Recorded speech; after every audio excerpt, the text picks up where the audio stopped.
Glaucoma, empezó a los 54 años, tengo daño en el nervio óptico y no logro determinar ningún evento. Bueno, cuando hablamos de glaucoma desde la mirada biológica, no es una enfermedad específica, sino que es una adaptación biológica, ¿sí? Es un programa de supervivencia que activa el cuerpo frente a esa necesidad. Se va a adaptar el cuerpo vítreo, que es una sustancia gelatinosa que le da forma, digamos, la forma redonda al ojo. Tiene una parte mesodérmica controlada por la sustancia blanca, tiene una parte ectodérmica controlada por la corteza visual, que es de origen, digamos, ectodérmico, se encuentra acá en la corteza visual, en el lóbulo occipital, ¿sí?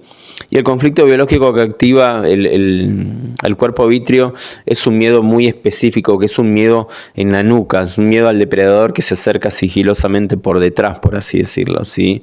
Es ese miedo constante de que estás sintiendo, digamos, esa presión en la nuca, sentís que alguien te persigue, te sentís amenazada, puede ser, no sé, una experiencia con un abusador, un ex, un jefe, un familiar, una autoridad, alguien que sentís que te respira en la nuca, ¿sí? Es una percepción.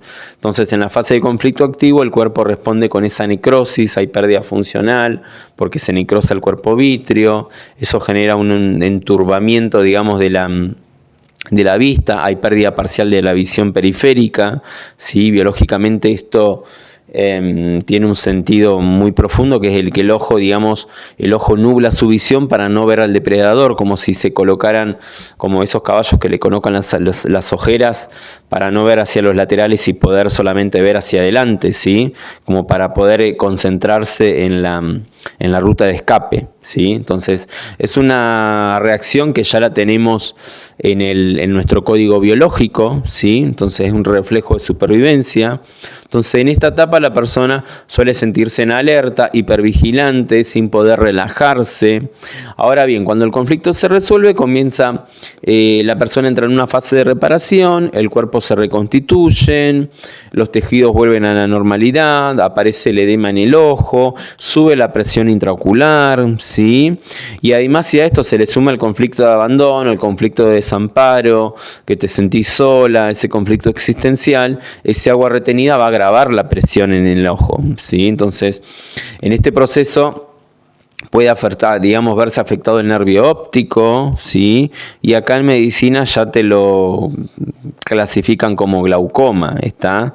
Si la persona vuelve a caer muchas veces en el conflicto de miedo en la nuca y tiene muchas recaídas en esos rieles, ¿sí? El nervio óptico sufre daños progresivos y se puede llegar a perder la visión periférica, ¿sí? Lo que se conoce, digamos, como la visión en túnel. Por eso, más allá del diagnóstico, lo esencial o lo principal es preguntarle a la persona cuándo comenzó con ese miedo en la nuca, esa sensación de presión o de persecución, ¿sí? Que pudo, digamos, no ser literal, pero la pudo haber percibido de alguna manera, ¿sí?